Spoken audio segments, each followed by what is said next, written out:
Hi, my name is John. And my name is Alice. You're watching Math Videos for Parents. We help you so that you can help your kids with math. And today we're talking about grouping symbols and how they're used. So I'm just going to jump in here with the problem on the left. So, John, when I'm evaluating this problem, I'm remembering PEMDAS, please excuse my dear Aunt Sally, which is a memory trick for kind of order of operations. And the P stands for parentheses. So looking at this problem, I'm going to kind of focus in on what's in the parentheses first. And so 16 plus 4 is going to give me 20. And then I copy the rest of the problem. And now I just have one operation left, 20 divided by 10. And that's going to give me 2. So I get my answer as 2. Okay, John, looks like you've got a problem lined up. Yes. So when we use the word grouping symbol, we commonly know that as parentheses. Grouping symbols could also be brackets, which we'll talk about more on the next slide. And in really terrible problems, they could even be braces. Sometimes you can have two of the three.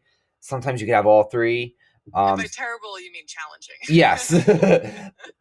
I was thinking of like when I had braces, that was absolutely terrible. That But was terrible. yeah, but grouping symbols basically, if you should see that word when helping your child, it just means that we're looking for a way to prioritize a part of a problem. And like you mentioned with order of operations, we know P for PEMDAS, and PEMDAS means parentheses, and we go to that first. But in general, anytime we see a grouping symbol, that basically means it's a priority. We want to get done what's in that group first and then move on to the rest of the problem. Now, in my problem, I have two sets of parentheses. So they both need to get done sooner than later. And the idea is we don't want to say add 4 and 10. That doesn't make sense because they're not grouped together. So that wouldn't be something I would want to do. Instead, I'm going to do the 16 divided by 4, which we know is 4. That gets done first. And then 10 minus 3, we know is 7.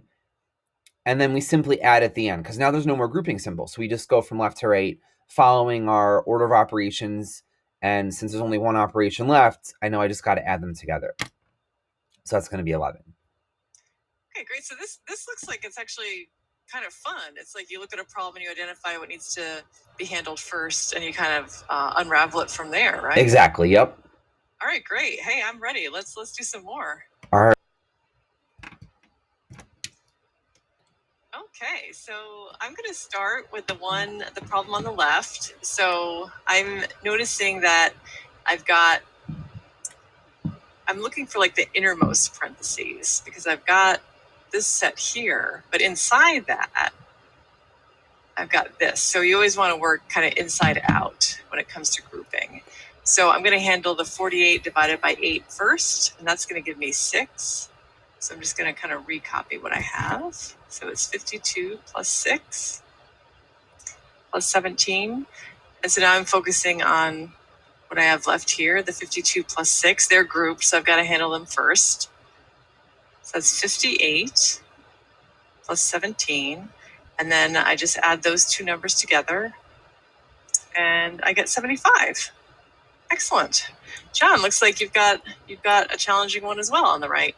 Yes. And I just want to point one thing out on my problem specifically. So if we go back to PEMDAS, which is not a popular topic in the math education community, they're not big Aunt Sally fans. And this is kind of why. Because when we look at this, we see parentheses and we see multiplication, which are both, pretty high up on the pecking order. But then we also see division. So it might be like impulsive to do 6 divided by 6 because we see division, and that comes before addition. However, these are not grouped together through grouping symbols. So we would not want to do this ever because they're not grouped together.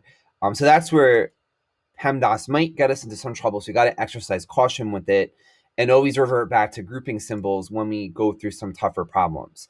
So when we look at this, we see a group here, an outer group, and then we see an inner group. And like your problem, Alice, we want to start with the inside first and unravel the inner group. And we know that 4 times 6 is 24. So I will just replace that with 24. And then again, just to go back to PEMDAS, even though division is before addition, I still have another group here. So they're not parentheses, it's brackets, but they're still grouping symbols. So that falls under the same, hierarchy or like importance level as parentheses do. So we would then add 24 and 6, which is 30. And then we know that 30 divided by 6 is equal to 5. Great, I see. So you really need to have kind of tunnel vision for those parentheses and don't do anything until there's no parentheses left. And then and Exactly. only then do you work on the remaining operations. Yep. And faced with multiple grouping symbols, we always want to start on the innermost and work our way out.